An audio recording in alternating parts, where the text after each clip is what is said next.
rẹ̀ Akórèdé. Bàbá àtọmọ làǹbáyàyọ̀ orí kájú. Ìṣubú láyọ̀ oríire ìlọ́po méjì ni. Bàbá àtọmọ làǹbáyàyọ̀ orí kájú.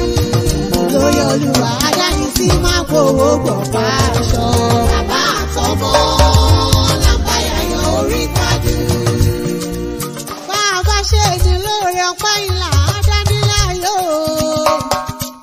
Àìdúpẹ́ òrè bí ọlọ́ṣà kókó nílẹ̀rú lọ ni. Orí ẹ̀ ni ò dúpẹ́ ẹgbẹ̀fà mẹ́bí ló bẹ́ gidi náà egbèje nínú ayé mi. Ọba Adégòkè Raphael àti ọmọ rẹ̀ Akórèdé Roland Adégòkè ń ṣọ́ ọpẹ́ lọ́wọ́ adániwáyé o. Ojú wọn tún rọdún. Adániwáyé yìí ló kọ́ ọ̀bìrè sí i. Èdùà ló dìrí ẹ̀wà bákù kọ̀tẹ̀ yìí tẹ́ ló gbé. Ọjọ́ ìkẹrin oṣù kẹrin ọdún ọjọ́ ayọ̀ yìí ló jẹ́ o. Ọlọ́run ọba ò mọ̀ nípadà lẹ́yìn ẹ̀yìn lórúkọ lọ́rùn ọba. Ọba Adégòkè Raphael mọ́ gbọ́ bí mo ti ń wí o. Ọba omi mọ́ fi gègé lọ́rọ̀ ẹnu mi. Former chairman Borehole Drillers Association of Nigeria Ekiti State Chapter, CEO of Red Water King Nigeria Limited. Ọ̀sìn mọ́ fi gègé lọ́rọ̀ ẹnu mi. Ìwọ àtọmọ rẹ̀ Akórèdé, ẹ̀yin ló lọ́jọ́ òní. Ẹ mọ̀ dàgọ̀jọ̀gọ̀jọ̀ àṣeyí ṣàmọ́dún lórúkọ lọ́rùn ọba. Akórèdé Roland Adégòkè, torí ìwọ àti bàbá rẹ̀ ló lò ní o. Má kì í níbi ológun kẹ́kẹ́.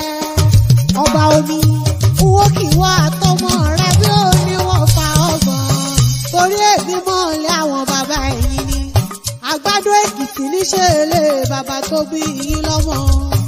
Ọmọ ọ̀bọ lójó tájá tájá o. Ìní wọ́n pè yín nílé bàbá tẹ̀yìn. Ọ̀bọ lójó tájá tájá. Ọmọ ojú ọ̀nì kèébí pa. Ọmọ wa ní yí o. Ọmọ wa ọmọ ẹkùn.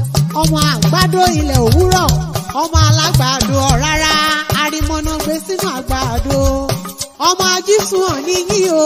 Ọmọ ajísùnwọ̀n ajíre ni. Ajífọ̀ ọjọ́ gbogbo dára bí egbin. Wọ́n mọ̀ pé òṣà òkè jẹ́ dàbí onílé yìí o. Bí wọ́n bá dàbí onílé yìí, wọn ò nílé fìwàjọ onílé yìí rárá. Ọmọ aláàgọ àjílù gbìrì ní ṣọ́ọ̀ṣì. Ọba Adégòkè mọ̀ ń gbọ́ bí mo ti ń wí o. Adé orí Adégòkè Yétúndé Liza, ọmọ wọn ní Àpàwọ̀ Èkìtì. Ọ̀sìn mọ̀ fi gègé lọ́rọ̀ ẹnu mi. Ìwà àtọmọ rẹ̀ Akórèdé, tẹ́ẹ̀jọ wáyé láyàjọ òní. Lórúkọ Ọlọ́run ọba ẹ ó tẹ̀lé yín pẹ́. Ẹ ó dàgbà dògbò o, ẹ ó fọwọ́ pawú. Ẹ ó sì tún fèrègì jòbí. Kò wá síbẹ̀ ti pẹ́ láyé tó. Ẹ ò mọ̀ ní báwọn ké oníṣòro lórúkọ Ọlọ́run.